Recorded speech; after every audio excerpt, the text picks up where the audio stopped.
Sí, es el caleidoscopio de hechos. Nuestro equipo internacional de investigación sigue revelando páginas poco conocidas de las crónicas humanas. Como verán, hemos cambiado ligeramente el formato. Ahora hablaremos de nuestros descubrimientos a través de documentales. Queridos espectadores, el equipo me ha confiado la tarea de presentarles los resultados de este trabajo. Me llamo Robert. Pueden formular cualquier pregunta sobre los materiales del caleidoscopio de hechos a través del correo electrónico que aparece en pantalla. Como antes, empezamos el 13 de cada mes.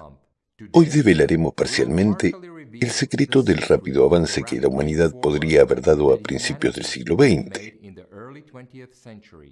¿Quién frenó el progreso en aquella época? ¿Cómo no repetir hoy los errores del pasado, cuando estamos ante la recta final? ¿Estás preparado para descubrir la verdad? Pues adelante.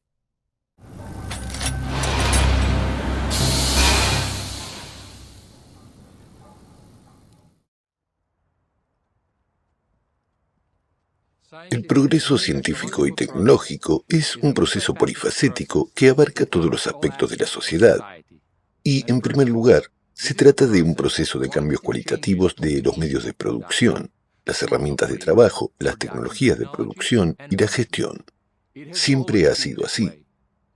Veamos ahora cómo se desarrolló este proceso en el siglo XIX, cómo alcanzó su punto más elevado y por qué finalmente se detuvo. En aquellos años lejanos, cuando aún no existían los generadores eléctricos y la ciencia no había descubierto los principios del control de la electricidad, ya había retos relacionados con su aplicación. Uno de ellos era la iluminación en las ciudades.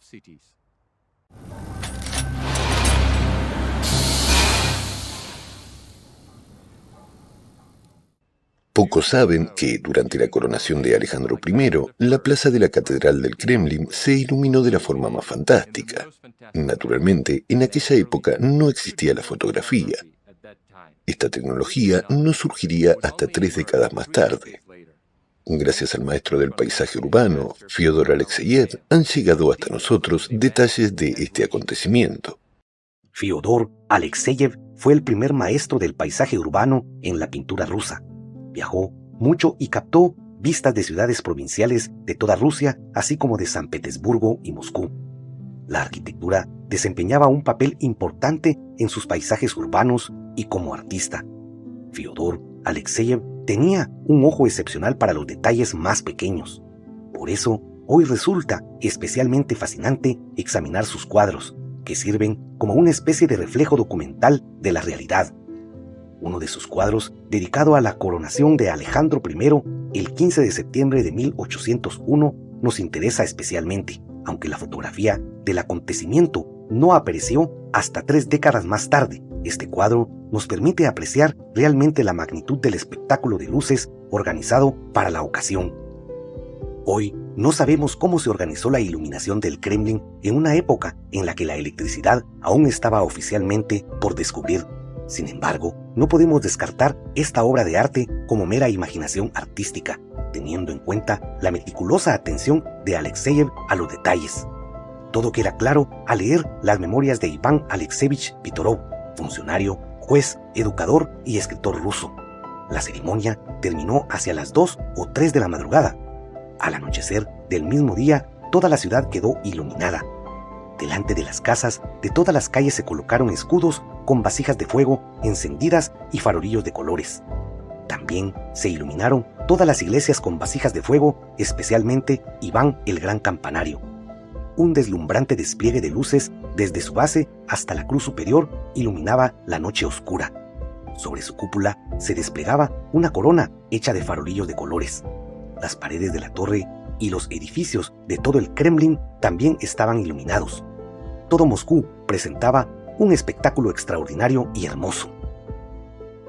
Recorrimos las calles durante largo rato, disfrutando del espectáculo de las diversas iluminaciones y de la bulliciosa multitud. Muchas casas estaban iluminadas desde abajo hasta el tejado con meseta de fuego y farolillos. En particular, la casa Paskov, con sus 2 alas y el jardín, estaba en llamas. Desde lo alto de su mirador hasta la cima de las alas se colgaban guirnaldas de fuego. El Kremlin rebosaba de gente de ambos géneros. Todas las plazas parecían habitaciones iluminadas. Frente al Palacio del Kremlin, al otro lado del río Moscova, se iluminaba un enorme escudo. La vista era impresionante desde lugares elevados dentro del Kremlin, observando los alrededores iluminados.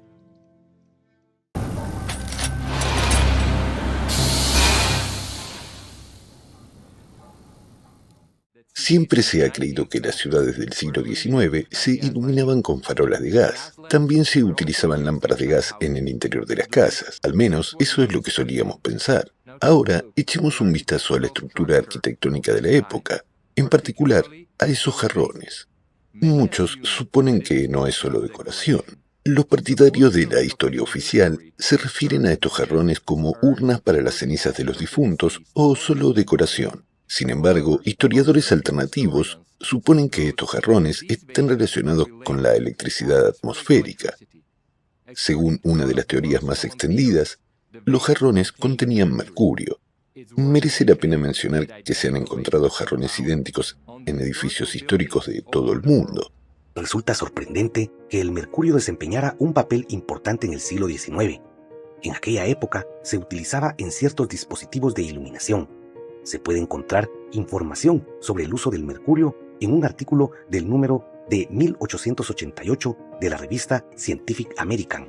Para su funcionamiento, los sistemas de boyas solían utilizar lámparas de larga duración, mezclas de fósforo, iluminadores eléctricos y pintura luminiscente. Sin embargo, en este momento nos interesa el mercurio. Según una teoría, el principio de funcionamiento de la boya se basaba en la generación de electricidad poniendo en movimiento mercurio en tubos de vidrio en una trayectoria circular. Las oscilaciones de la boya hacían que el mercurio se desplazara a lo largo de los tubos y, según un principio que aún hoy se desconoce, generara electricidad para su iluminación.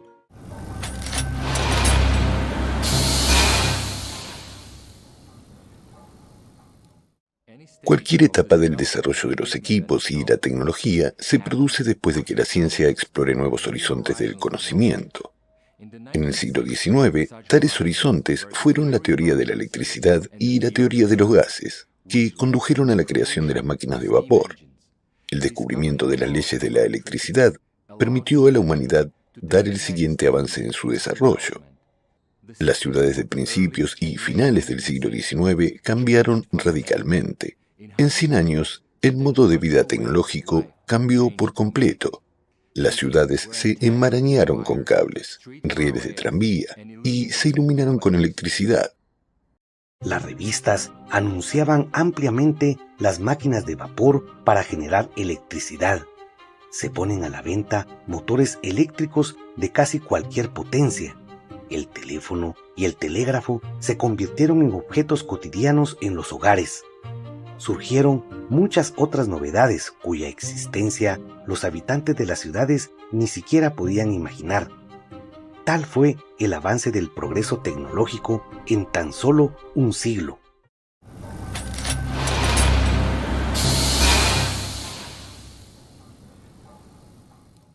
Al día de hoy, se considera que el medio de transporte urbano más cómodo y de mayor extensión es el tranvía eléctrico, rápido, fiable y respetuoso con el medio ambiente. ¿Y cuántas historias interesantes se asocian a él? ¿Sabe cómo eran los primeros tranvías? ¿Y cuándo aparecieron por primera vez? Es divertido observar los pequeños tranvías automotores de finales del siglo XIX que se deslizan sin cables aéreos ni un tercer riel por debajo. Se mueven sin esfuerzo y sin resoplar, pero deberían hacerlo. Al fin y al cabo, si no es la electricidad, el vapor y la madera, deberían haberlos impulsado y sin embargo no existen. Desde luego, no hay vapor ni humo a la vista. Por supuesto, lo primero que viene a la mente es que la corriente eléctrica podría suministrarse a través de los rieles. Sin embargo, en primer lugar, se necesitaban voluminosos transformadores convertidores. Además, era costoso. La mayor parte de la energía simplemente se perdía, incluso en distancias cortas. Por ejemplo, en los metros modernos se aplican tecnologías especiales para suministrar tensión a los rieles cuando se acerca el tren. Por cierto, por eso, algunas de las primeras líneas de tranvía también tenían un tercer riel de alimentación en el centro. Piensa que estas tecnologías se siguen utilizando hoy en día. Es imposible dar aquí una respuesta definitiva porque tenemos que considerar diferentes tipos de tranvías, y los había de muchos tipos, de dos pisos, de un solo piso, pequeños y grandes. Pero incluso hay videos en los que los tranvías circulaban sin caballos, sin cables, sin ningún tipo de colector de corriente. A diferencia de nuestros tranvías, que circulaban y siguen circulando, ahí tienen que haber cables. Hay muchas incoherencias como, por ejemplo, ¿cómo funcionan? ¿Con qué funcionan? Al mismo tiempo, hay fotos en las que hay colectores de corriente, en las que instalaron otros postes y tendieron cables. Esto significa que los tranvías eran de tipos absolutamente diferentes. Ahora sabemos que los tranvías son de un solo tipo, con cables, y allí está ese mástil que se conecta a la red eléctrica, ¿verdad? Pero entonces, ¿por qué vemos que no hay red eléctrica como tal? Aquí de nuevo recordamos nuestras capacidades energéticas del siglo XIX, que eran extensas y en su mayoría inalámbricas. En consecuencia, si se instalaban algunos generadores etéricos en los tranvías, en sus techos, incluso podemos llamarlos minicúpulas, creo, podían funcionar como fuentes autónomas y autocontenidas. Si había suficiente energía de tal generador o si estaban conectados, por ejemplo, a la red eléctrica inalámbrica de estos postes. Y allí había mucha energía, tanta como se quisiera. Quiero decir que se creaba un vasto campo. Naturalmente eran alimentados desde allí si no había suficiente energía. Esta es mi opinión personal y por eso podía moverse.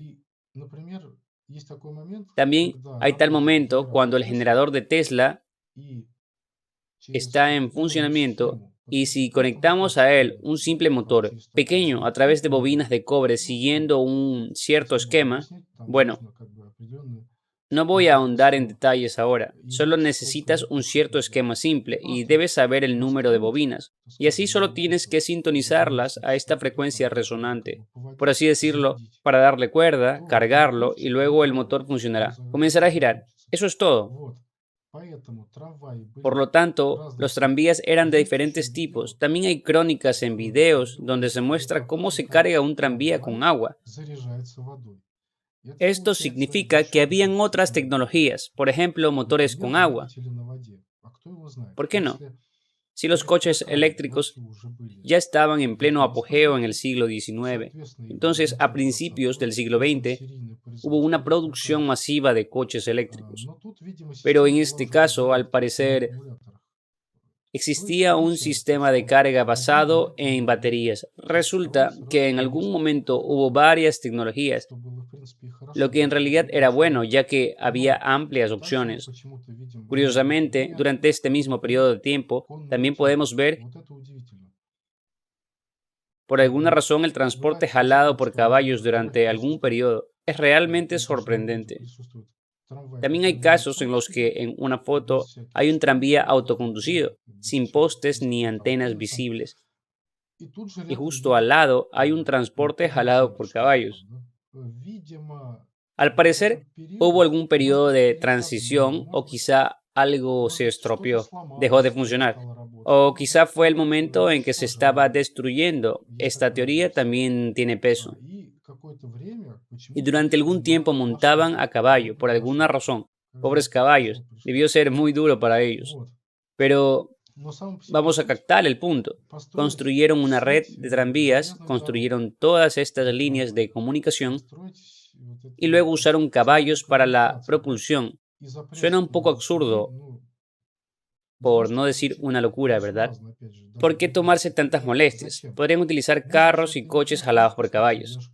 ¿Por qué utilizar a los pobres caballos? Incluso hay videos en los que un tranvía de 2 pisos es tirado por caballos. Bueno, ¿cómo es eso? ¿Se cansará? ¿Y para qué? No está claro. En fin, lo que intenté explicarles ahora es que lo más probable es que hubieran muchos tipos de tecnologías e incluso motores o motores eléctricos. Resulta que la industria se desarrolló en este sentido. Entonces es increíble que en esa época esta parte de la ingeniería eléctrica estuviera tan notablemente desarrollada y fueron realmente diversas. Durante estos años hubo muchos tranvías maravillosos, como el tranvía neumático, el tranvía diésel y el tranvía de acumuladores. Sin embargo, el ferrocarril marítimo, conocido como Daddy Long Legs, no tenía análogos. Era algo intermedio entre un tranvía, un transbordador y un buque. También merecen atención las maravillas neumáticas del automóvil. Entre ellas, el silencioso carruaje sin caballo llamado Whately, capaz de alcanzar una velocidad máxima de 24 km por hora y una autonomía de nada menos que 32 km. En aquella época, a principios de siglo, el desarrollo de las tecnologías neumáticas se producía en varias direcciones. Otra maravilla del ingenio técnico que ha sobrevivido desde entonces son los ascensores neumáticos verticales. Funcionaban según el mismo principio que hoy presentamos como base del funcionamiento de los ascensores del futuro. Estos ascensores centenarios se fabricaron con tal calidad que algunos de ellos siguen funcionando, por ejemplo, en San Petersburgo. Incluso en nuestra época, el sistema de correo neumático sigue en uso. Se emplea en bancos y laboratorios para transportar documentos y muestras. A pesar de los rápidos avances técnicos de los que siempre oímos hablar, seguimos dependiendo de inventos que aparecieron hace un siglo. En contra de las leyes del progreso, seguimos viéndonos obligados a transportar mercancías utilizando métodos anticuados, cuando deberíamos haber adoptado otras tecnologías hace mucho tiempo. Un ejemplo de cómo siguen utilizándose tecnologías del pasado es el ferrocarril colgante de Wuppertal, que no tiene análogos en el mundo. Fue construido y puesto en marcha allá por el lejano año de 1902 y sigue funcionando, facilitando notablemente el flujo de transporte de la ciudad.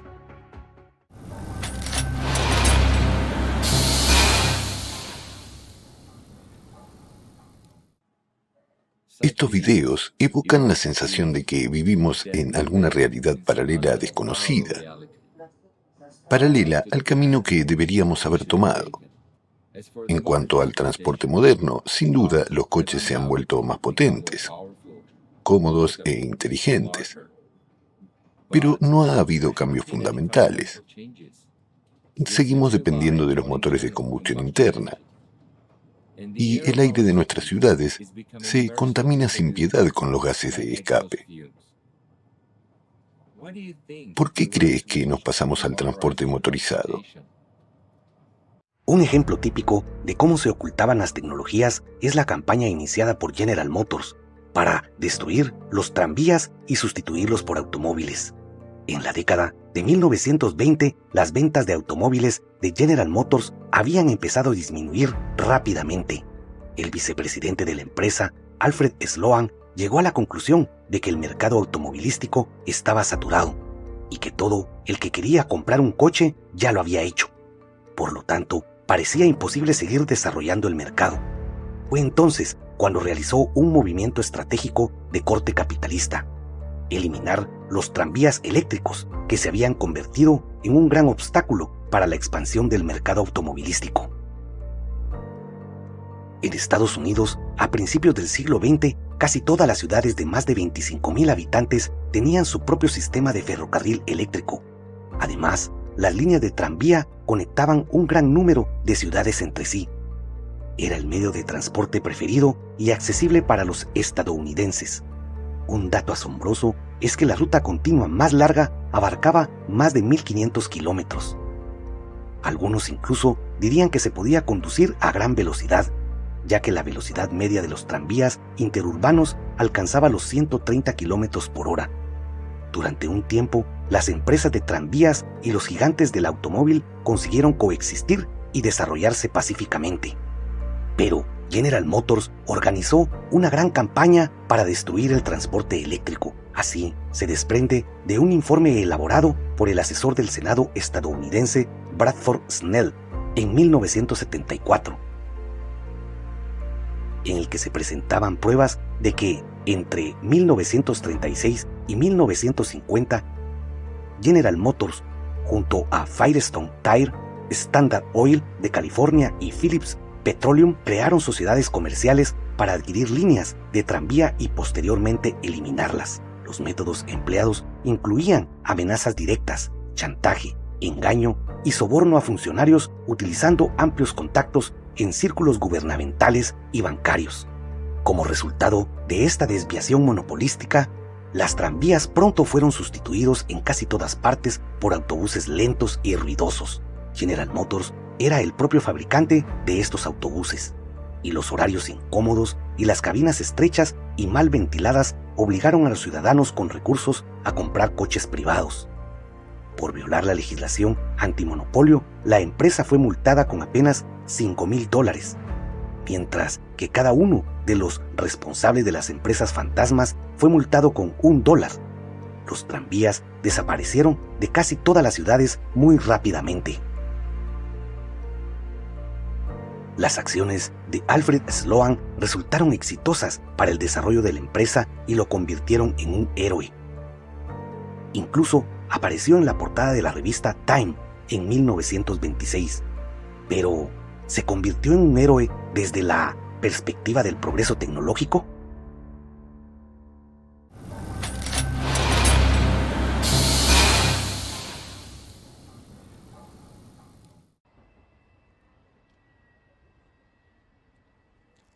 Y aquí es donde tiene sentido preguntarse por qué se detuvo el progreso, qué o quién lo detuvo.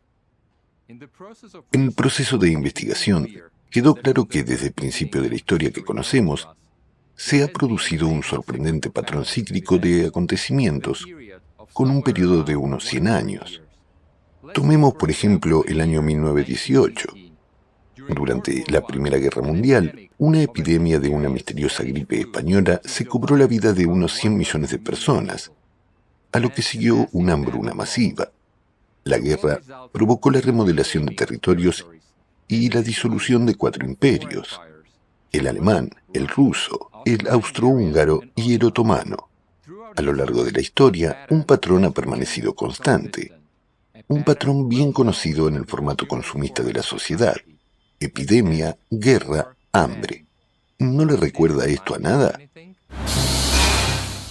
En los últimos 70 años no se han producido descubrimientos fundamentales en el campo de las ciencias naturales. Hay muchas razones para ello, pero la principal radica en el desarrollo intensivo de la sociedad de consumo. Puede que usted tenga una opinión diferente, pero veamos cómo ha sucedido. ¿Ha oído hablar, por ejemplo, de las exposiciones universales del siglo XIX? Hubo muchas, celebradas en distintas épocas y en distintos países. Vamos a considerar algunas de ellas. Por ejemplo, en 1889 se celebró en París la Exposición Universal.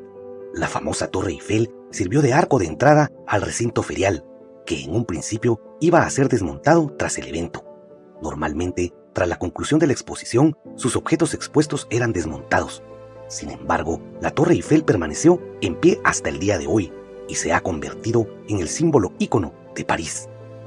Los arquitectos de los pabellones deseosos de vislumbrar el futuro competían entre sí en el utopismo de sus proyectos.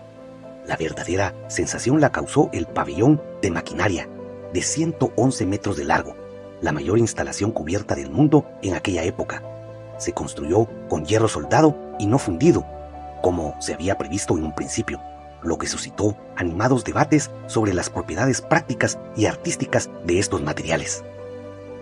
La prensa aclamó a la electricidad como a la reina de esta exposición. Junto a ella se exhibieron un gran número de fascinantes piezas como máquinas textiles y de vapor, el automóvil de Daimler y el de Benz.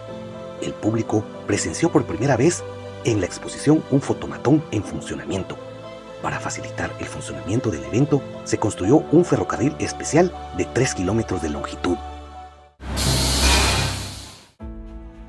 Uno de los acontecimientos más monumentales de la historia fue la Exposición Universal Colombina, celebrada en Chicago en 1893. En las pantanosas orillas del lago Michigan, sobre una superficie de 600 acres, construyeron cerca de 200 impresionantes edificios como parte de los preparativos para la exposición. Para la construcción, utilizaron madera enlucida blanca especialmente tratada. Además, construyeron 19 pabellones nacionales y 24 pabellones que representaban a los estados americanos junto con canales y lagunas. El recinto contaba con un ferrocarril elevado, aceras móviles, fuentes iluminadas, una rueda gigante, una montaña de hielo y toda una calle de los placeres, con teatros, zoológicos y ferias de mercado. La exposición fue un gran éxito, atrayendo a 27 millones de visitantes en solo 6 meses. Si la Torre Eiffel fue la seña de identidad de la exposición de París, la rueda acaparó el protagonismo en esta. Su altura alcanzaba los 80,4 metros con un diámetro de rueda de 75 metros.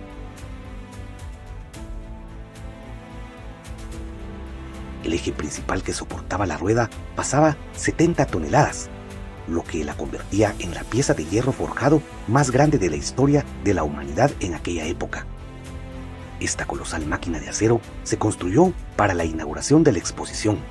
Pasaba unas 2.000 toneladas y giraba con una ayuda de 2 máquinas de vapor, cada una con una potencia de 1.000 caballos. La rueda tenía 36 cabinas unidas a su llanta, con capacidad para 20 pasajeros sentados y 40 de pie en cada una. Tardaba 20 minutos en dar una vuelta completa, ofreciendo a 2.160 pasajeros a la vez unas vistas impresionantes de los alrededores de la exposición. La atracción principal del evento superaba en altura a cualquier rascacielos del siglo XIX. Gracias a los esfuerzos de Nikola Tesla y George Westinghouse, la Exposición Colombina Mundial de Chicago se inauguró el 1 de mayo de 1893, iluminada por un deslumbrante despliegue de 200.000 bombillas eléctricas. Otro objeto fascinante fue el telescopio de York, de 20 metros de largo y 70 toneladas de peso. El equilibrado era tan preciso que se podía mover con un toque del dedo índice.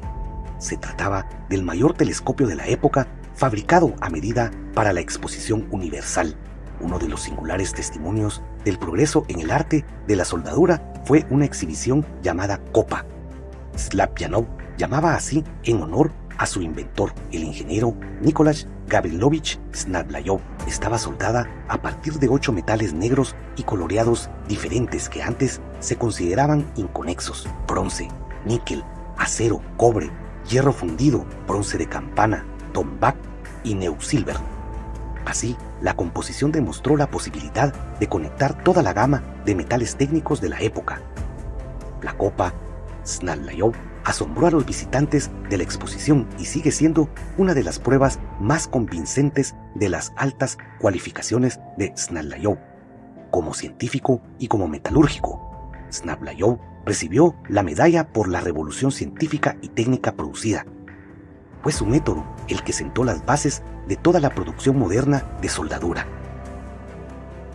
La infraestructura y todos los objetos expuestos en la exposición colombina requerían una importante cantidad de energía. Los especialistas se interesaron mucho por las máquinas de vapor de las centrales eléctricas que suministraban energía a la exposición. Juntas generaban nada menos que 25.000 caballos de potencia y la potencia total de los dínamos alcanzaba los 15.000 kilowatts. Además de proporcionar iluminación eléctrica para la exposición, las centrales eléctricas suministraban electricidad para el ferrocarril subterráneo, las aceras móviles, los barcos con motores eléctricos, las fuentes iluminadas y otros fines. También servían de apoyo a los servicios telegráficos y telefónicos. Otra exposición universal tuvo lugar en París, Francia, del 15 de abril al 12 de noviembre de 1900. La exposición simbolizaba la transición del siglo XIX al nuevo siglo XX. A lo largo de 7 meses, más de 50 millones de personas visitaron la exposición, un récord mundial en aquella época. A medida que se acercaba el cambio de siglo, la electricidad ya había dejado su impronta. El colosal crecimiento de los medios de transporte, barcos de vapor oceánicos, ferrocarriles, telégrafos eléctricos y el Canal de Suez, inaugurado en 1869, creó por primera vez unas relaciones de mercado verdaderamente globales.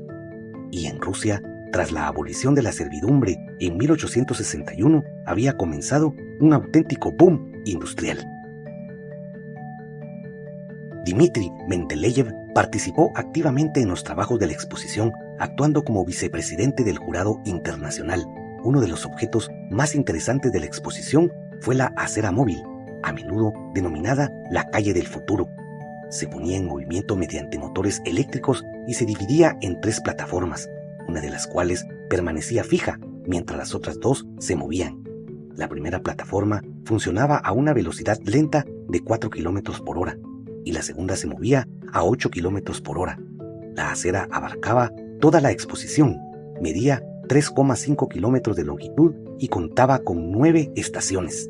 Se creía que pronto se generalizarían este tipo de aceras, pero aún estamos esperando a verlas. Hoy en día se pueden encontrar aceras móviles similares en aeropuertos y supermercados y se denominan travelators, pero no alcanzan la escala de las aceras de aquella época. Además, las aceras móviles estaban situadas al aire libre, a diferencia de los travelines modernos.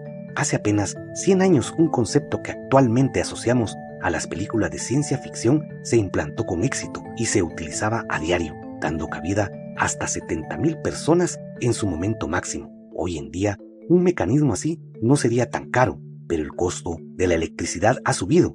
Al fin y al cabo, no es el del éter.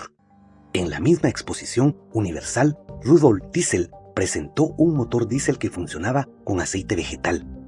El destino posterior de Rudolf Diesel es intrigante. Obtuvo una patente por su nuevo invento, un motor basado en el autoencendido de la mezcla que lograba el mayor rendimiento entre los motores de pistón, alcanzando el 50%. Sin embargo, su sensacional descubrimiento no le reportó riqueza ni fama. Los interminables procesos de patentes agotaron a Rudolf y le privaron de sus últimos ahorros. Y su intento de iniciar una cooperación con Inglaterra le costó la vida. El 30 de septiembre de 1913, Diesel embarcó en un transbordador en Amberes. A pesar de sus problemas económicos, estaba de buen humor, bromeando con sus amigos y compartiendo con entusiasmo historias sobre su invento con los demás pasajeros. Después se dirigió a su camarote, pidió al camarero que le despertara por la mañana y desapareció. Las circunstancias que rodearon la muerte de Rudolf Diesel siguen siendo otro misterio de la historia. Sin embargo, su nombre permanece para siempre en el término motor diésel. Y ahora volvamos a la exposición universal. El matemático serbio Mihailo Petrovic fue galardonado con una medalla de oro por su invención del integrador hidráulico, una máquina de computación analógica. Piénsalo, hace más de 120 años ya existía una máquina de calcular. Además, en la exposición, el Palacio de las Ilusiones exhibía un telescopio refractor como centro de atención. El diámetro de su lente medía 1,25 metros. Este telescopio era el mayor de todos los instrumentos refractores construidos en aquella época. El tubo del telescopio medía 60 metros de longitud y 1,5 metros de diámetro. Al día de hoy, sigue siendo el mayor telescopio refractor jamás construido.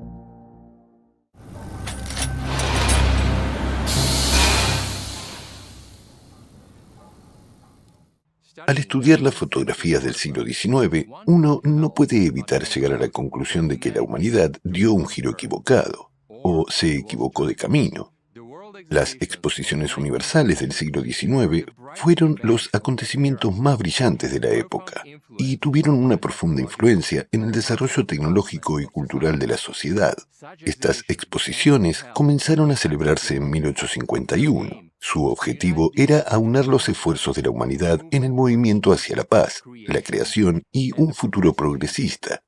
En aquella época, parecía que en unos 100 años, la gente colonizaría otros planetas y viajaría a estrellas y galaxias lejanas. Pero, ¿lo vemos hoy? ¿Hemos viajado a estrellas lejanas? ¿Qué ha salido mal? Investiguemos juntos. Desde la segunda mitad del siglo XIX, se produjo en Europa un rápido crecimiento numérico de los intelectuales en la ola del liberalismo. La competencia por un lugar bajo el sol se intensificó bruscamente entre ellos. El afán revolucionario de científicos jóvenes, ambiciosos y sin escrúpulos, embriagados por su rápida erudición y el deseo de hacerse famosos a cualquier precio, paralizó no solo a los representantes del círculo responsable y honesto de científicos, sino también a toda la comunidad científica. Así, a principios del siglo XX, en lugar del método de la persuasión, se impuso de moda las disputas científicas, el método de la supresión total de los oponentes por medio de la violencia mental, física y moral contra ellos. Como resultado, los llamados intelectuales ilustrativos, de hecho, de una manera violenta, cambiaron la verdadera dirección científica a un relativismo feroz, dando a la ciencia la forma de la teoría de la relatividad general, o mejor dicho, cinismo científico. Todo esto está en las mejores tradiciones del formato de la sociedad de consumo. El relativismo, del latín relativus, relativo, es una doctrina filosófica que afirma que todo conocimiento es relativo y que no existe una verdad absoluta, sino solo verdades en las que creen determinados individuos o culturas. Es la opinión de que la verdad y la falsedad, lo correcto y lo incorrecto, las normas de razonamiento y los procedimientos de justificación son producto de diferentes convenciones y marcos de evaluación, y que su autoridad se limita al contexto que les da origen. Un sinónimo de la palabra relativismo es relatividad. Fue entonces cuando en el horizonte de la comunidad científica emergió un joven físico inaudito, Albert Einstein, empleado de cierta oficina de patentes, ciudadano de Suiza. Parece que lo sabemos todo sobre Einstein. Se podría decir que su fama en vida no tenía precedentes para un científico de aquella época. Pero, ¿qué sabemos de este científico del siglo XX tan publicitado? En su infancia y juventud no había indicios de su genialidad. Según los relatos de sus contemporáneos, el científico tenía dificultades para relacionarse con otras personas. Su rendimiento escolar era bajo y le costaba expresar sus pensamientos. Debido a su rechazo a socializar, a Einstein le resultaba difícil trabajar con otras personas y, lo que es más, no soportaba el contacto físico. La científica Temple Grandin, en su libro Thinking in Pictures, afirma que el genio de Einstein era resultado de rasgos autistas y que no habló hasta los 3 años. En los círculos científicos se sabe que Einstein no fundó su escuela científica, no dio conferencias a estudiantes y no tuvo alumnos de posgrado. Por documentos de archivo se sabe que después de que Einstein fuera elegido miembro de la Academia de Ciencias de Berlín, durante varios años iniciales trabajó ahí no como especialista en física teórica, sino más bien como experto en tecnología aeronáutica, probablemente basándose en su experiencia en la oficina de patentes. Trabajando en la oficina de patentes de Berna desde 1902, Einstein tuvo acceso a una gran cantidad de información científica más reciente y actualizada. Acumuló y utilizó los conocimientos punteros de otros científicos. Formuló su teoría especial de la relatividad en 1905, pero no partió de cero. Tomó ideas básicas del físico francés Poincaré y tomó prestado el aparato matemático de Lorentz. En su obra, Einstein no hizo ni una sola referencia, presentando así los descubrimientos de otros como propios. Poincaré, al encontrarse una vez con Einstein, le acusó de plagio y deshonestidad científica.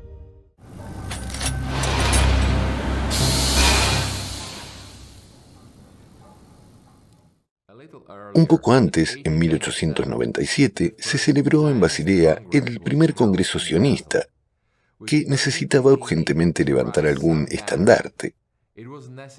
Era necesario crear e inflar el culto a alguna personalidad brillante, un genio de todos los tiempos y de una nación.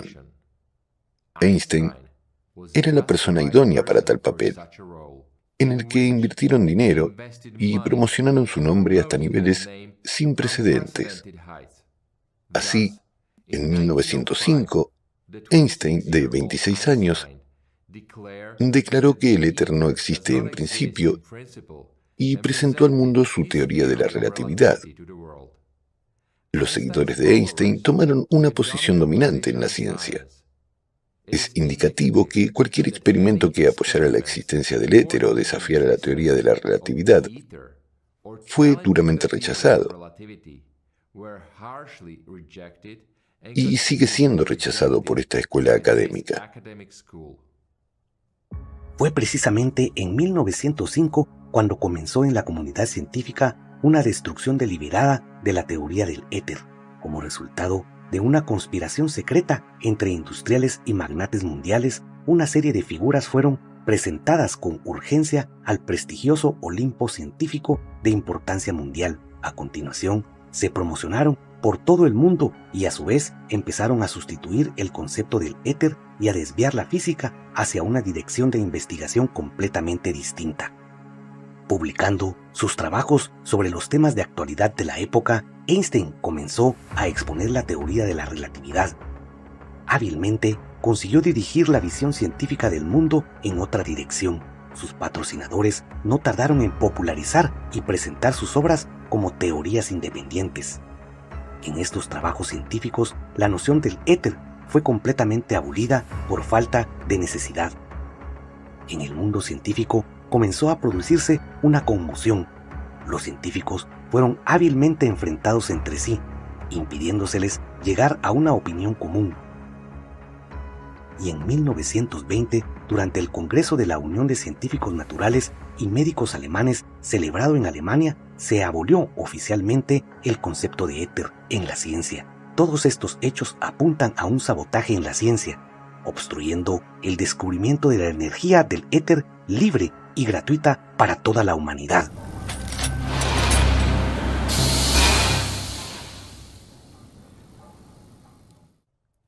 ¿Sabe por qué ganó Einstein el premio Nobel? La suposición lógica sería que fue por la teoría de la relatividad. Pero no. Muchos científicos del Comité Nobel comprendieron que en realidad no había nada por lo que conceder el premio, sobre todo porque todo el mundo recordaba la escandalosa historia de los grupos de presión para obtenerlo. Durante todo un año antes de la entrega del premio, se llevaron a cabo feroces debates y, al final, los organizadores recurrieron al engaño. En 1922, Einstein recibió el premio por sus trabajos sobre el efecto fotoeléctrico, a pesar de que no tenía nada que ver con este descubrimiento. De todos modos, Alexander Grigorievich Stoletov, que fue el primero en descubrir el efecto fotoeléctrico y describió sus 3 leyes, no pudo protestar. Para entonces, hacía tiempo que había fallecido.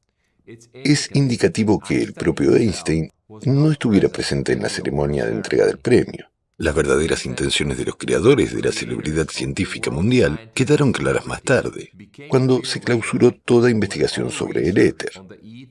Al mismo tiempo, desde mediados de los años 20 del siglo XX, comenzó en los medios de comunicación mundiales un descrédito a gran escala del éter como uno de los conceptos básicos de la física teórica. Cualquier físico que mencionara siquiera el éter en una conversación con colegas era tachado incuestionablemente de pseudocientífico, aunque tuviera razón 1000 veces en sus conclusiones. A partir de entonces, la teoría de la relatividad se convirtió en la norma de corrección para cualquier otra teoría, que no debía contradecir en modo alguno la teoría de Einstein. Las restricciones llegaron al absurdo. En 1964, en la Unión Soviética se adoptó una resolución especial de la Academia de Ciencias: equiparar cualquier crítica a la teoría de la relatividad de Einstein a la invención de la máquina de movimiento perpetuo, explicar a los autores sus errores de concepto y no permitir ninguna crítica a la teoría de la relatividad en la prensa, porque es anticientífica. Un detalle revelador en toda esta historia es el hecho de que el manuscrito de la obra principal sobre la teoría especial de la relatividad sobre la electrodinámica de los cuerpos en movimientos se perdió inmediatamente después de su publicación. Se perdió porque también contenía la firma de la esposa de Einstein. Existe la opinión no exenta de fundamento de que la teoría de la relatividad fue escrita en realidad por la primera esposa de Einstein, Mileva Maric. Hay un dicho que dice: detrás de cada gran hombre hay una gran mujer. El académico soviético Lofe recordaba haber visto los artículos originales de 1905 con los nombres tanto de Mileva como de Albert, pero por desgracia esos originales no se conservaron y Mileva no pudo demostrar nada o no pareció esforzarse mucho por hacerlo. La historia de Mileva Maric Einstein permaneció oculta hasta que los nietos de Einstein desvelaron una colección de cartas de amor intercambiadas entre ella y el gran físico. Por la correspondencia nos enteramos de que Einstein impuso varias condiciones humillantes a su futura esposa, y una de ellas era que le ayudara con los cálculos científicos. Pero el amor resultó ser ciego, y Mileva, enamorada de Albert, se casó con él. Sin embargo, se divorciaron en 1919. Los documentos del divorcio de Einstein y Maric se conservan ahora en Israel y están clasificados. Testigos del proceso de divorcio recuerdan que durante el mismo se revelaron hechos muy desagradables, incluidos múltiples casos de maltrato físico por parte de Einstein. Esta es la versión íntegra de la fotografía del reconocible Albert Einstein, que se convirtió en símbolo de un genio que sabe disfrutar de la vida, y la historia de su aparición se convirtió como símbolo de suerte periodística. Al propio Einstein le gustó la fotografía, la recortó a la ya familiar cabeza del profesor y la envió como postal a sus amigos. A uno de ellos le escribió: este gesto te gustará porque va dirigido a toda la humanidad.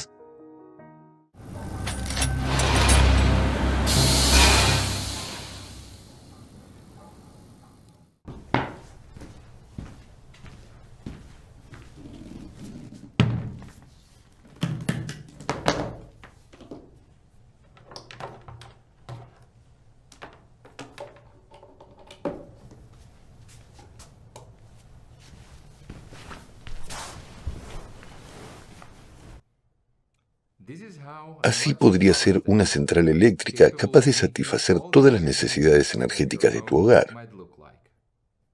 Una central de este tipo podría proporcionar durante todo el año calefacción para un invernadero en su terreno de verano, iluminación y calefacción para su vivienda a cualquier hora del día o estación del año.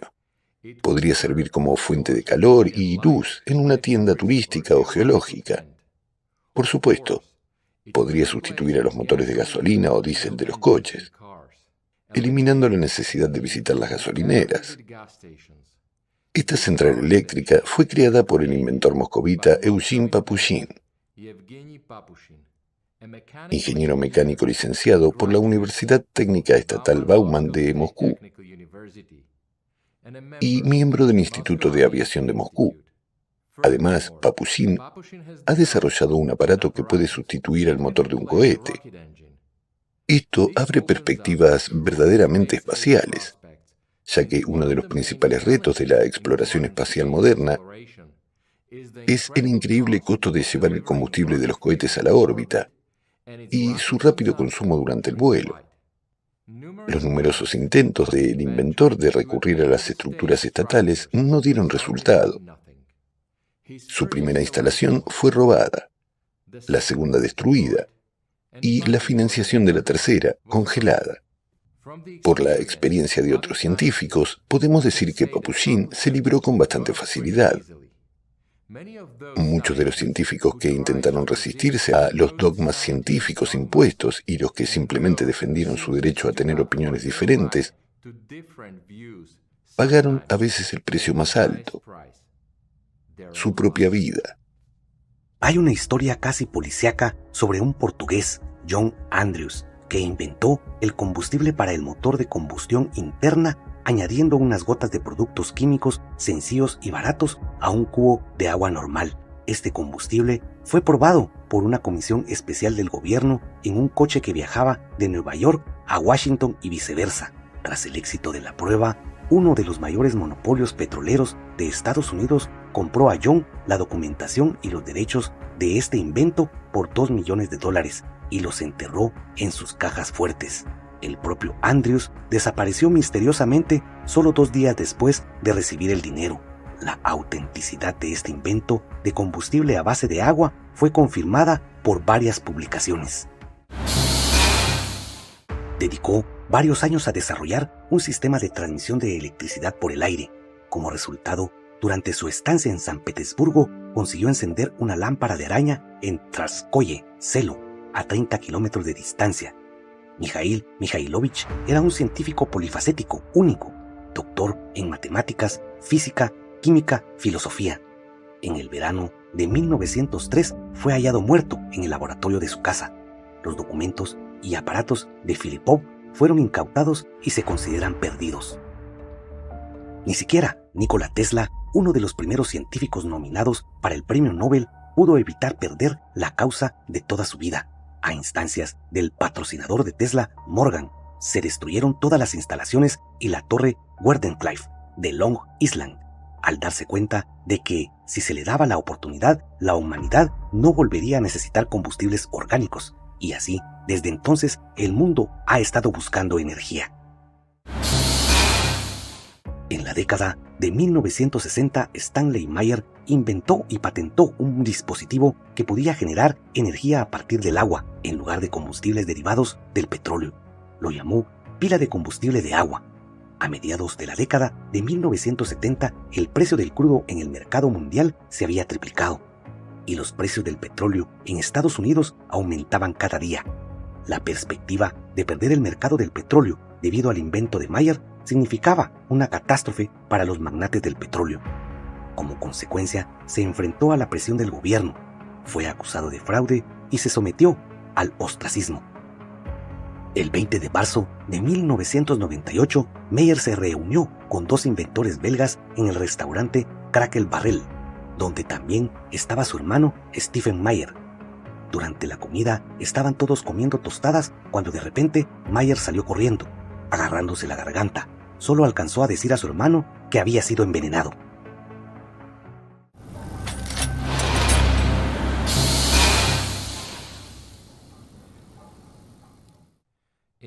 En la siguiente historia, queríamos hablarle de Jean Marceau, un inventor francés, pero por desgracia, los purificadores de la ciencia hicieron un excelente trabajo. No queda ni una sola fotografía de Marceau en el dominio público. Sin embargo, es esencial compartir su historia, porque sirve de ejemplo de cómo el formato consumista trata a quienes se interponen en su camino.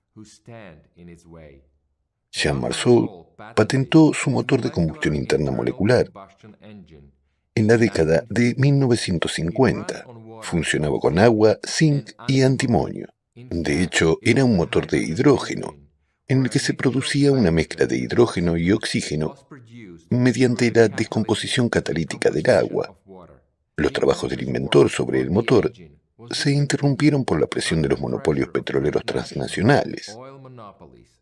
Al fin y al cabo, si en lugar de gasolina y diésel los motores de los coches empezaban a funcionar con agua, los monopolios habrían perdido su negocio bien establecido y sus inmensos beneficios. Inmediatamente después de presentar la solicitud de patente del motor molecular, Jean Marceau, junto con su mujer, su suegra y sus 4 hijos, murieron trágicamente en un accidente de coche. Esa misma noche, un repentino incendio se declaró en su laboratorio, destruyéndolo todo hasta los cimientos. 3 días después, la primera esposa de Marceau murió bajo un tren.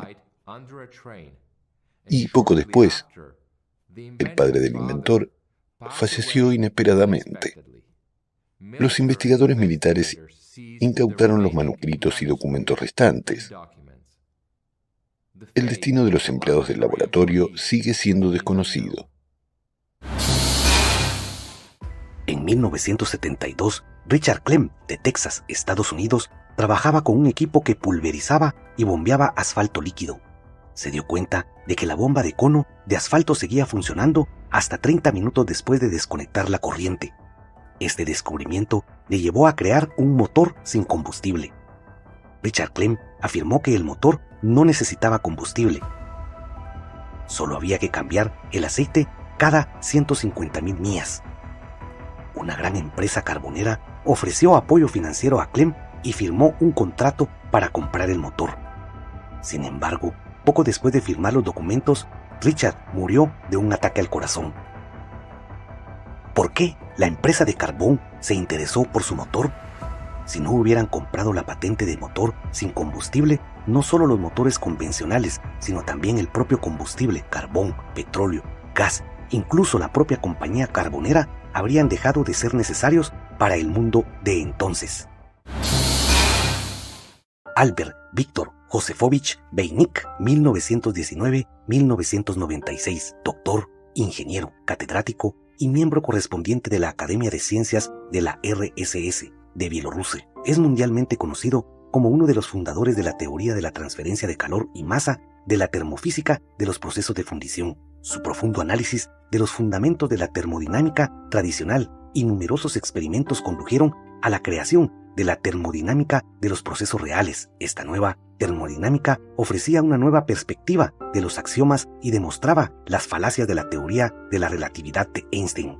Los avances de Beinik en el campo del movimiento sin propulsión tenían el potencial de revolucionar todas las tecnologías del combustible. Escribió: soy consciente de que muchos entusiastas, intentando crear un vehículo sin propulsión capaz de volar, experimentan con la rotación de diversos cuerpos, ideando los movimientos más intrincados para sus astutos dispositivos, etc., en un intento de eludir las leyes de la mecánica de Newton. Institutos enteros se dedican a ello. Sin embargo, debo decepcionar inmediatamente a todos estos entusiastas. Es fundamentalmente imposible engañar a la mecánica de Newton. Solo hay un modo de conseguir lo que desean: influir en el curso del tiempo, ya que Dios no ha previsto ningún otro modo.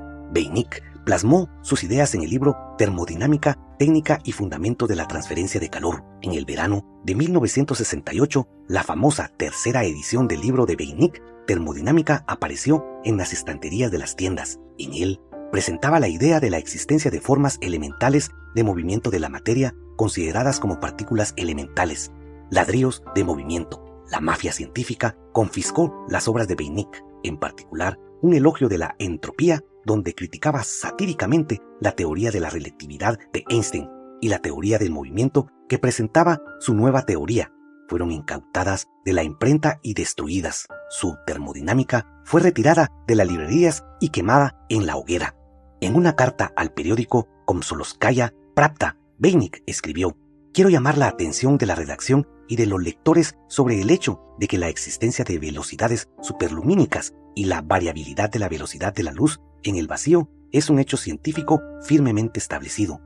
Esto refuta el mito de Einstein de la invariabilidad y constancia de la velocidad de la luz. Sus intereses científicos eran muy diversos, desde los procesos de fundición hasta los fundamentos del espacio y del tiempo, pasando por la relación entre la ciencia y religión. Fue un científico, filósofo, una personalidad brillante y extraordinaria, que dejó un legado de honor. Los defensores del modelo estándar y ortodoxias similares rechazan con vehemencia la teoría de Beinik. Lo absurdo de la situación fue que Beinik fue sometido a evaluaciones psiquiátricas. Describió los sucesos de marzo de 1973 de la siguiente manera: una vez ocurrió el 20 de marzo de 1973, incluso quemaron mi taller laboratorio y los miembros del partido, aunque yo no soy miembro del partido, me declararon culpable, ya que ellos no buscan a los culpables, los nombran, y me impusieron la obligación de pagar las reparaciones del local quemado. En una carta de A.I. Beinik a S.G. Smirnov: según mis registros, usted no está familiarizado con libros de las tristezas, así que se lo envío. Quizás algún día tenga demanda, pero por ahora es suyo. Es hasta cierto punto autobiográfico. Por eso, cuando lo presenté por primera vez en Alma Ata, ingenuamente lo más lejos posible de Minsk, el efecto fue tal que si se lo enseño a alguien más, me espera lo mismo que el destino del poeta, creo, Nekrasov, cuyos restos quedaron esparcidos a lo largo de 15 metros en una pared junto al parachoques de un coche en París, o al piloto que voló con un MiG a Japón. cuyos restos quedaron esparcidos a lo largo de 25 metros en Brasil, y a mí me quedarían esparcidos a lo largo de 50 metros. Después de eso, volví a casa, tomé todos mis ahorros y en Kaunas hice docenas de fotocopias entre amigos, viajé a diferentes ciudades y la repartí a varias personas para que quedara algún rastro después de ser esparcido. Me encontré con la persona adecuada en Alma-Ata desde el principio. Entonces y antes siempre me pisaban los talones, prometiéndome que moriría en 2 meses. Mis copias se multiplicaron como moscas de la fruta. Ahora son cientos.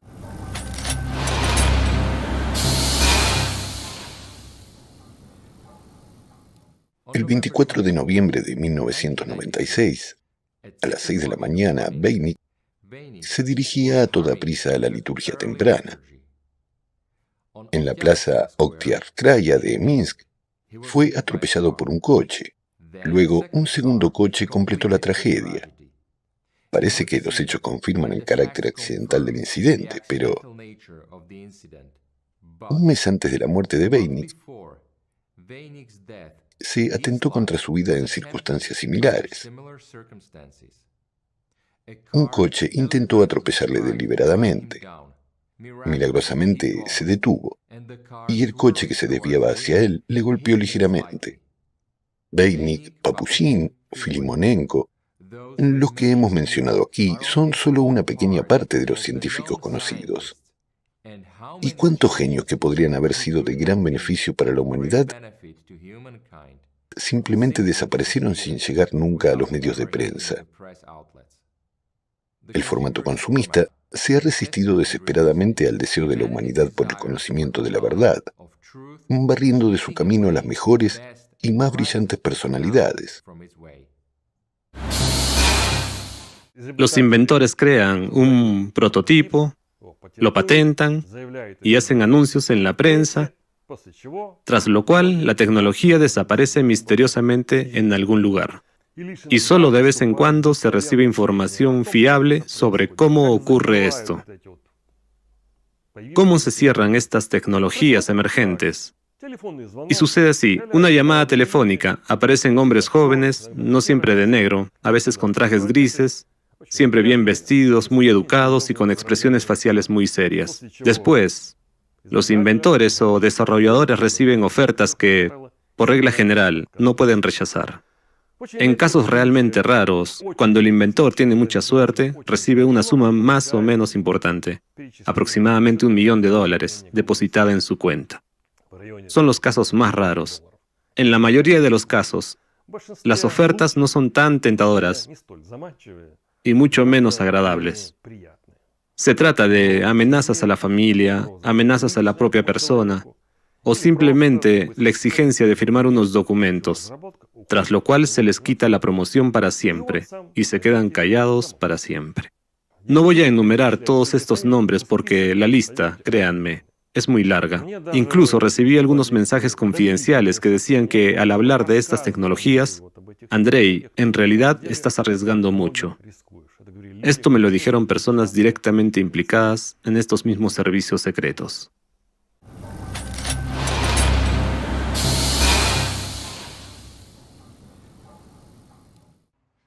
Observamos el parón del progreso no solo en la ciencia, sino también en el arte.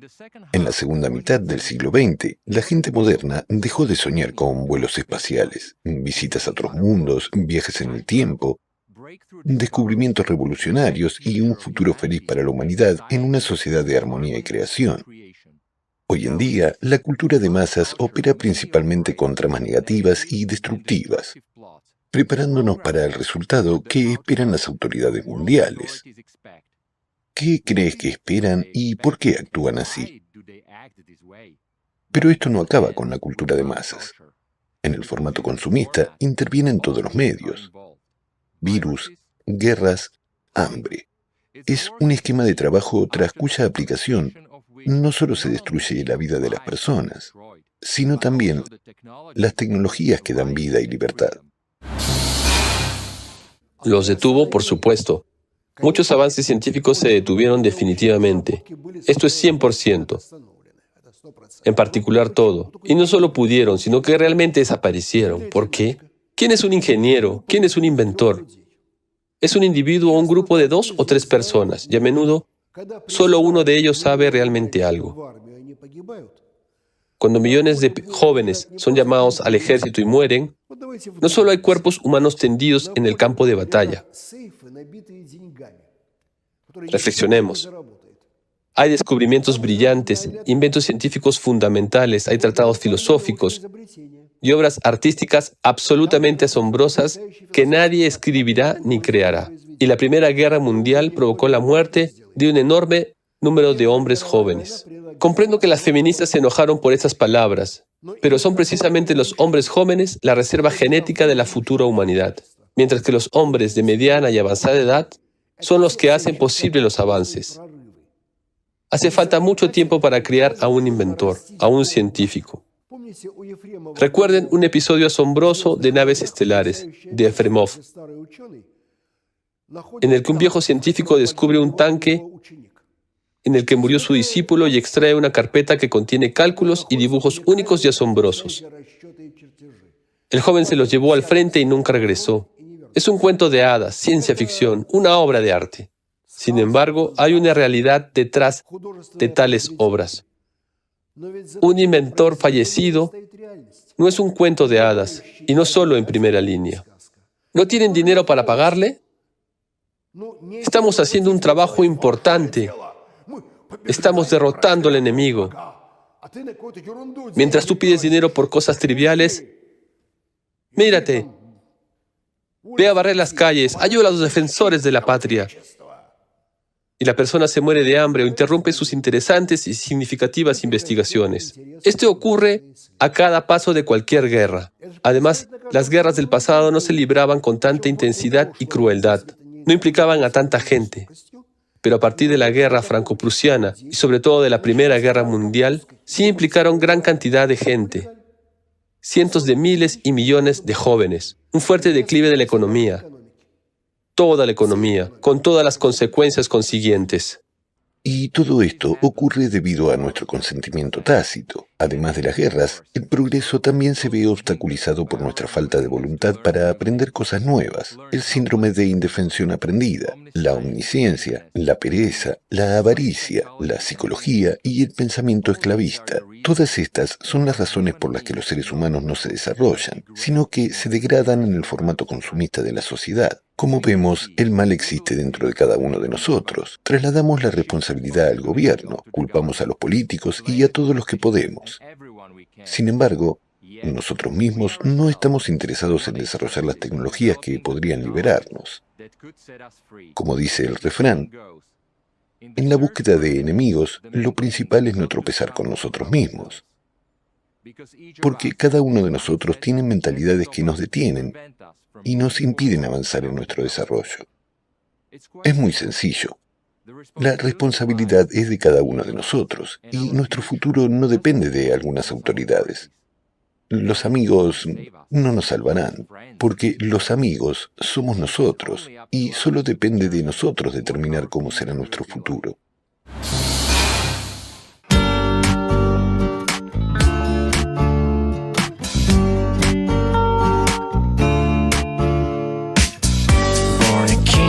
Your will in a world of death, in deceitful dreams.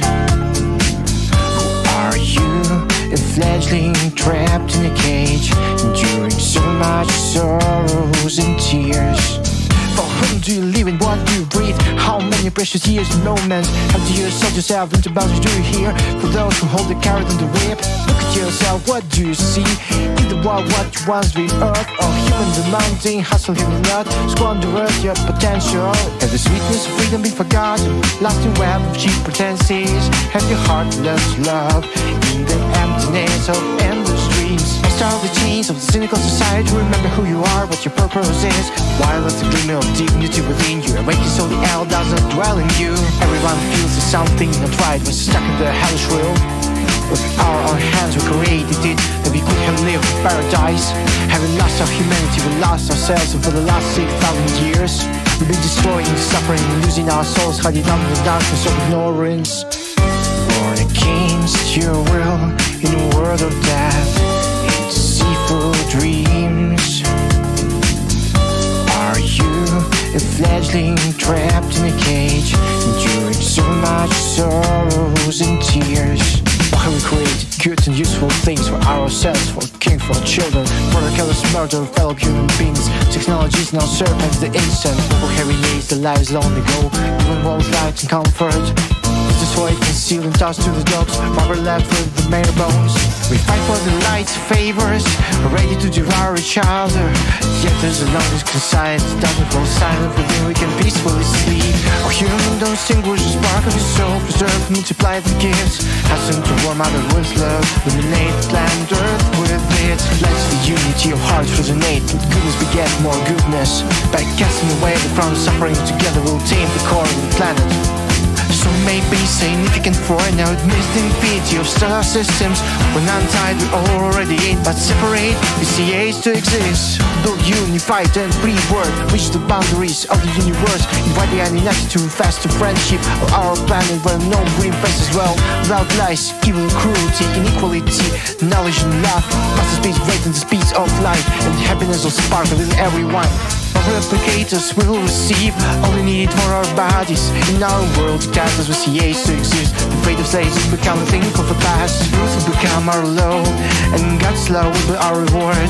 And we shall never forget who you are. If you human are ready, if you human are ready, if you human are ready, if you human are ready, hey.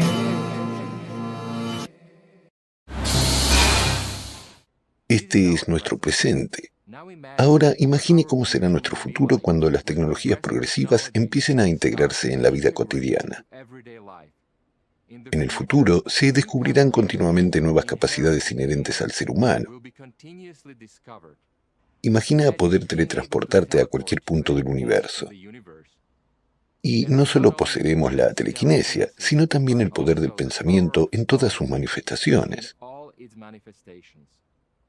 Imagina un mundo en el que la energía libre no será algo sobrenatural e irreal. Incluso ahora, algunos inventos tienen generadores que funcionan sin combustible. En el futuro, estos generadores no solo estarán en todas las fábricas, sino también en todos los hogares y vehículos. Una de las preguntas más frecuentes que me hacen es: Andrei, dime, ¿dónde están todas estas tecnologías sin combustible? ¿Cuántas hay? ¿Por qué no se abren camino por sí solas? Después de todo, una vez que aparecen en el horizonte, por supuesto, las empresas se agarran inmediatamente a ellas. Pues verán, amigos, el número de estas tecnologías, según el compendio de Patrick Kelly, es de aproximadamente más de 160.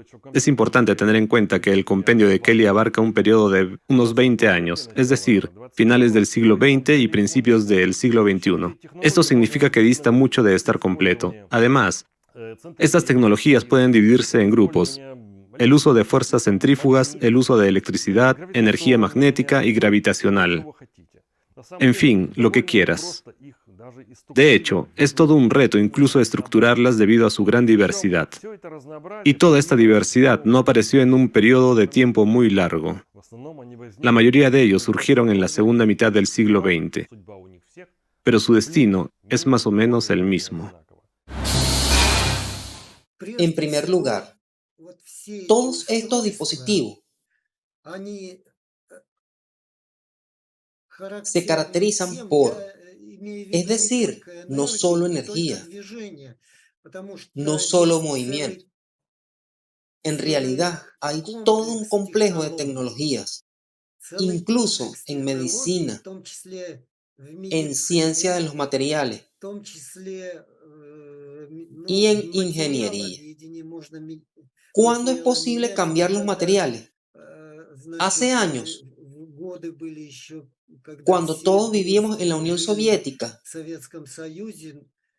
en Ucrania, más concretamente en Lviv, se llevaron a cabo importantes trabajos para investigar nuevos métodos en metalurgia, cambiar las propiedades de los metales bajo la influencia de generadores de campos de torsión.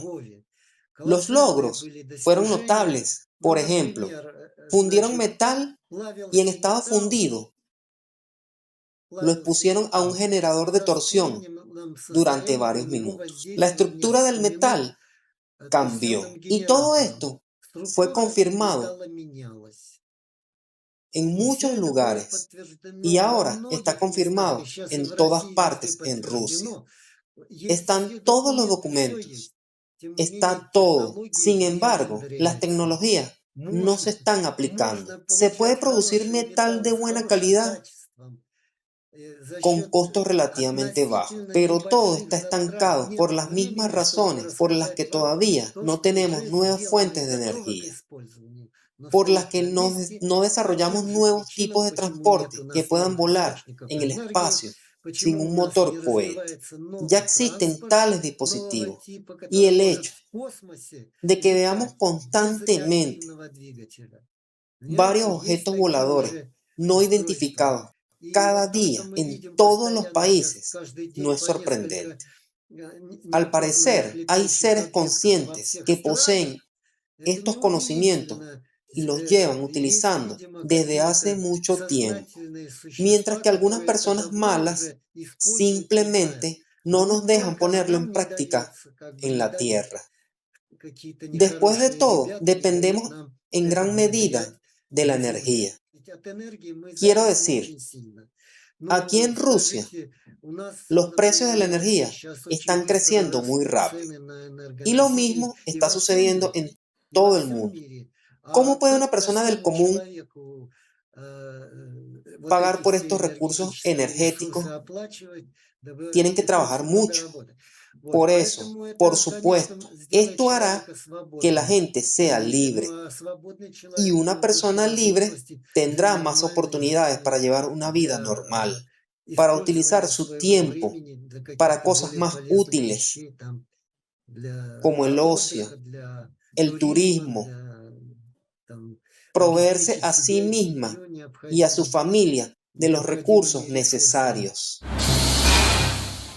Si la gente empieza a trabajar de verdad, es decir, a dejar de ganar dinero y a desarrollar la ciencia y los conocimientos ya en la etapa post-tecnológica del desarrollo, entonces su vida será hermosa, porque entonces se puede cambiar muchas cosas.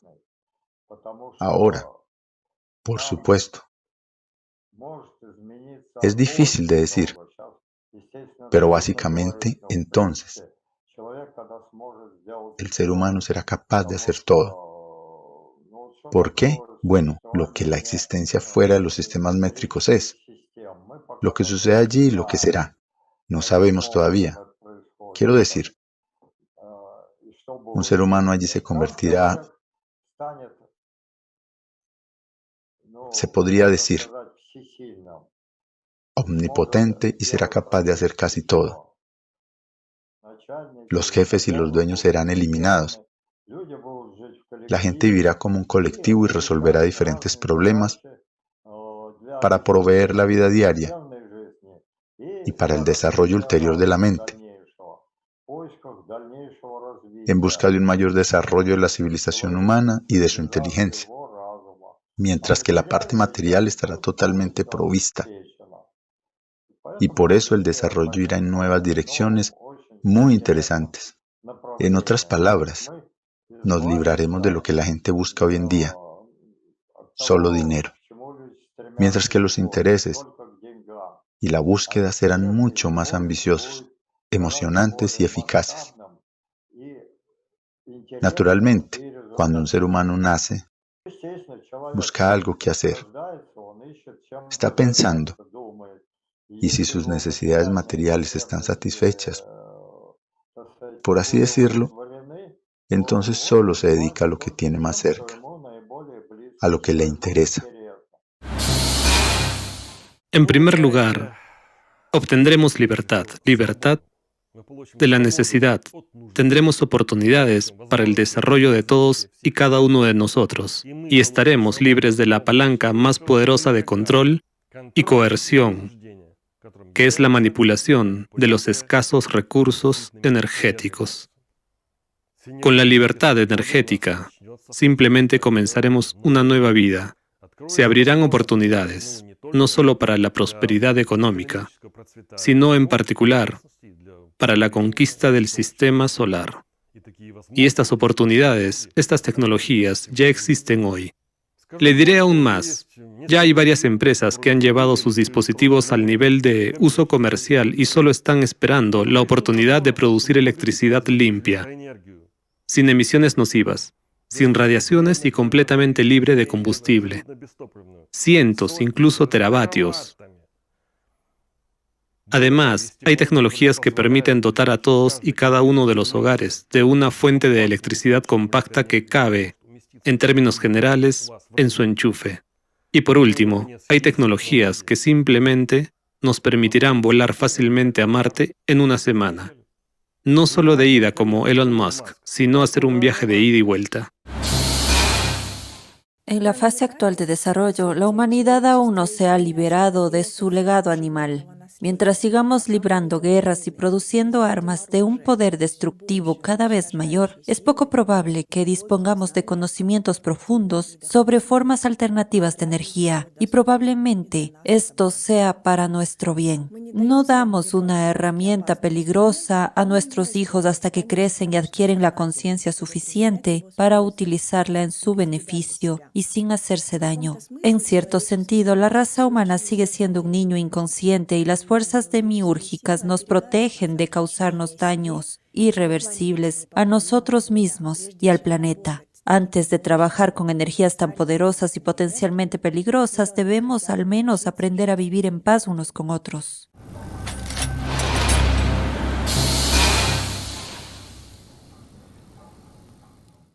Una vez más, la ciencia ha tomado una velocidad tremenda. Solo un poco más y cruzará las líneas rojas que se trazaron hace 100 años. Ahora mismo, la misma historia que detuvo el progreso a principios del siglo XX se repite siguiendo un patrón bien establecido. Epidemia, guerra, hambruna. Hoy en día, poca gente considera estos tres fenómenos como un arma unificada y de lo más eficaz, utilizada por quienes buscan el poder total. Esta tríada ha aparecido a lo largo de la historia desde la antigüedad. Hoy se sigue utilizando para doblegar la voluntad de las personas, imponer valores que les son ajenos, destruir naciones enteras y obtener la capacidad de manipular a millones de personas. El profeta nunca dirigió guerras de conquista. Sin embargo, justo después de su partida, los primeros califas, Abu Bakr y Umar, comenzaron a utilizar el Islam para crear su imperio. Abu Bakr y Umar desataron guerras sangrientas de conquista. Los verdaderos musulmanes fieles al profeta Mohammed, aquellos que dedicaban sus vidas a servir a Alá, estaban profundamente descontentos con tales acciones de los nuevos califas. En aquella época hubo un brote generalizado de peste. Comenzó en el distrito de Amwas, cerca de Jerusalén, y luego se extendió por toda Palestina y Siria. En el campamento militar de la pequeña ciudad de Amwas, hacia el año 639, solo quedaban 4.000 guerreros musulmanes de un total de 24.000. Casi todos los altos mandos del ejército que conocían el Corán y lucharon junto al propio profeta perecieron. La plaga aniquiló a todos los portadores de la idea y el conocimiento. Esto permitió a Umar, que traicionó los mandamientos del profeta, poner al frente del ejército a la gente que necesitaba. Inmediatamente después de la plaga, comenzó una hambruna creada artificialmente. Debido a la sequía, hubo un verdadero problema con la cosecha, pero Umar prohibió hacer reservas y distribuyó personalmente los alimentos traídos por las caravanas. Comprendió claramente lo que estaba haciendo, utilizando el hambre para reprimir a la gente y después de la guerra haciéndoles pensar más en un trozo de pan que en la verdad. Umar destruyó a la mayoría de la gente que podía oponer resistencia y quebró al resto. Fue un acto ideológico. Umar y sus asociados cambiaron la visión del mundo de un gran número de personas. Las consecuencias de esto todavía las vemos el día de hoy. Durante la Primera Guerra Mundial, una epidemia de una misteriosa gripe llamada gripe española se cobró la vida de unos 100 millones de personas. Esta cifra superó las pérdidas de la Primera y Segunda Guerra Mundial. 2 o 3 años después, tras recoger su cosecha, la gripe española desapareció y nunca se encontró el origen de esta. Sin embargo, no cabe duda de que la Primera Guerra Mundial desempeñó un papel importante en la propagación y evolución del virus. Los médicos saben muy bien que durante las acciones militares mueren más soldados por enfermedades que en el campo de batalla. Esto se debe a que no solo la guerra, sino también el movimiento de tropas y población civil contribuyen a la propagación de epidemias. Y después, la hambruna masiva. 100 años después de la epidemia de la gripe más mortífera de la historia, la gripe española, la humanidad vuelve a enfrentarse a una amenaza vírica de alta tensión. El 11 de marzo de 2020, la Organización Mundial de la Salud, OMS, declaró el comienzo de una pandemia mundial causada por una nueva cepa de coronavirus, o COVID-19. Según las estimaciones más modestas de la OMS, desde el inicio del ataque del coronavirus, la enfermedad se ha cobrado la vida de al menos 20 millones de personas en todo el mundo. Millones han sufrido y siguen sufriendo el síndrome post-COVID y exacerbaciones de enfermedades crónicas desencadenadas por el COVID. Ahora mismo, a través de los medios de comunicación de masas, se está preparando deliberadamente a la humanidad para una próxima hambruna.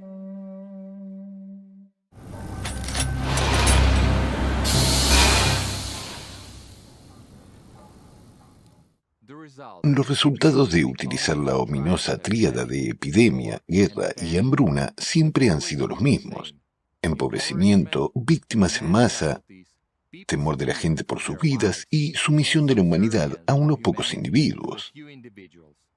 Actualmente estamos siendo testigos del desarrollo de la segunda fase de este esquema en las realidades modernas.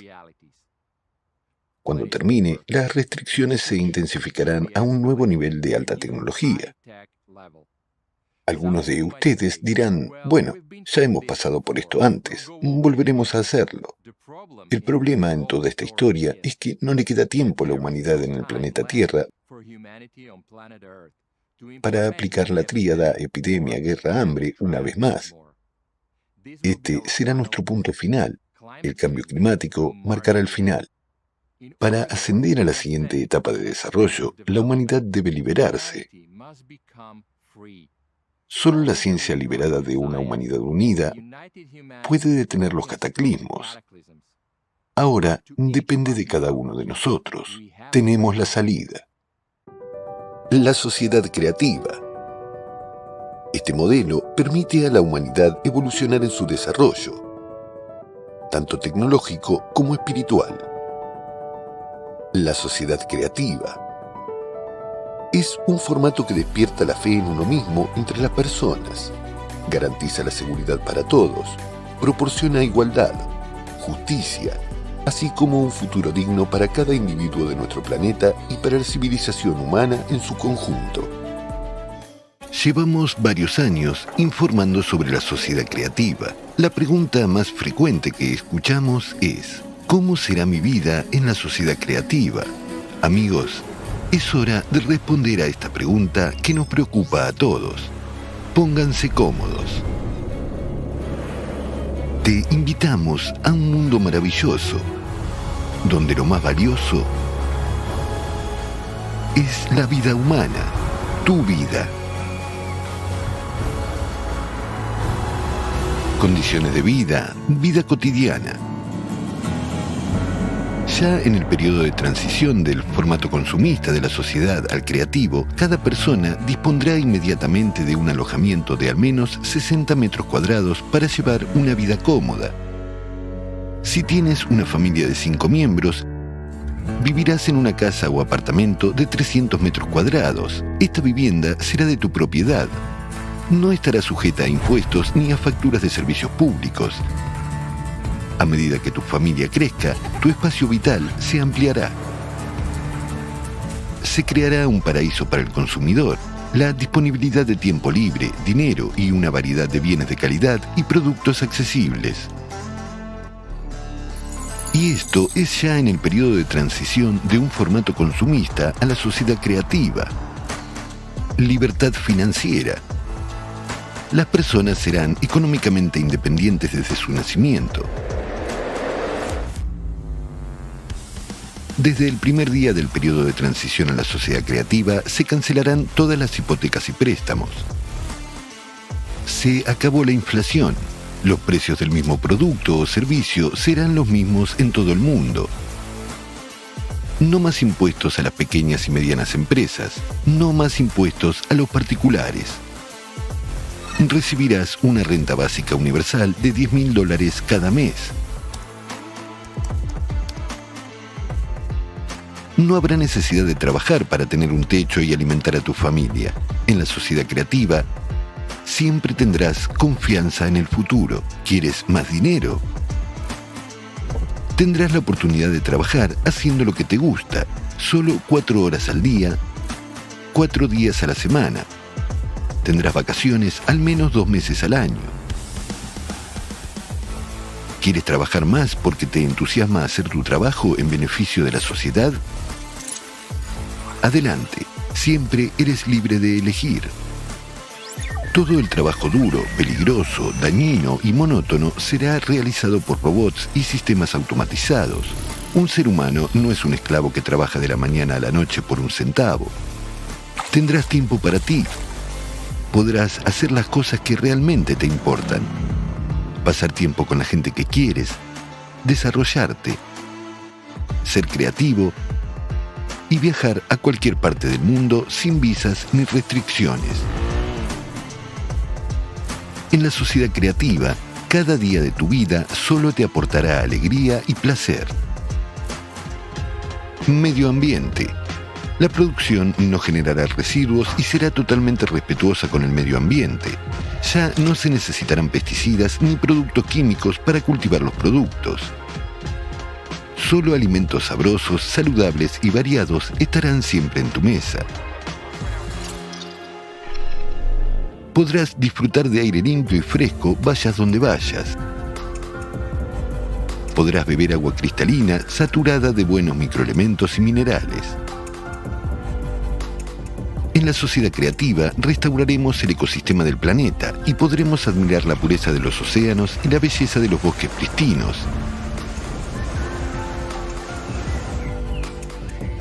La sociedad creativa es un mundo de armonía y belleza.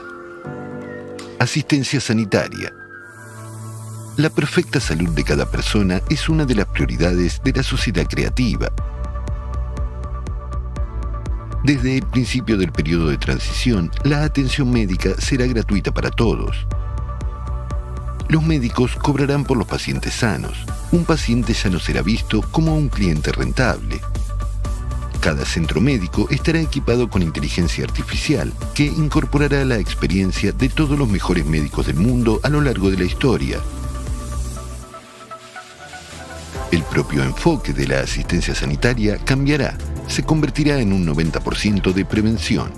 Y todo esto justo en el periodo de transición.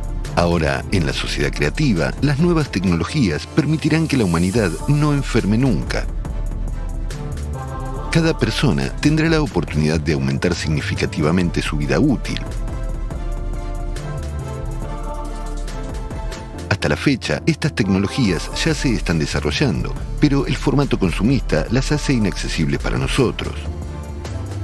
Un sencillo dispositivo instalado en una cabina de ducha escaneará tu cuerpo y ajustará tu aspecto según tus deseos.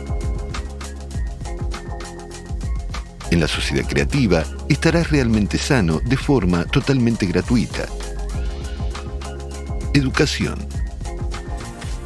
Te mereces una educación digna, de calidad y gratuita.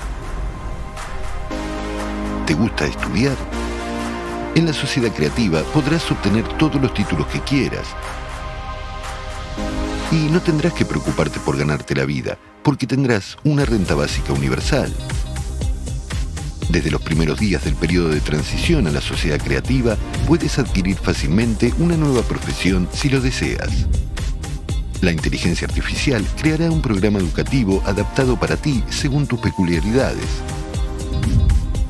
Puedes estudiar en cualquier parte del mundo y en el momento que te convenga. La sociedad creativa es un mundo de personalidades competentes y versátiles. Libertad. La gente decidirá por sí misma las normas y leyes por las que vivir y pondrá en práctica sus decisiones mediante el voto en una plataforma unificada. El valor más alto es la vida humana. Todo se construirá en torno a esta base fundamental. Los medios de comunicación del mundo ya no estarán en manos privadas, sino que pertenecerán a la sociedad en su conjunto. Esto significa que ya no podrán manipular la opinión pública en beneficio de unos pocos. Los medios de comunicación informarán, educarán e inspirarán a la gente de forma veraz y holística. Seguridad. Ya en el periodo de transición del formato consumista a la sociedad creativa, el destino de las personas dejará de depender de las decisiones que tomen unos pocos individuos y de lo que acuerden entre sí los gobernantes. La sociedad creará condiciones en las que las guerras, los asesinatos, los robos, la esclavitud, la trata de personas y el tráfico de drogas serán imposibles.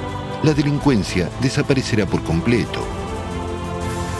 Las últimas tecnologías se implementarán en todas partes, lo que ayudará al Servicio Unificado de Emergencias a trabajar de forma proactiva para prevenir accidentes y delitos.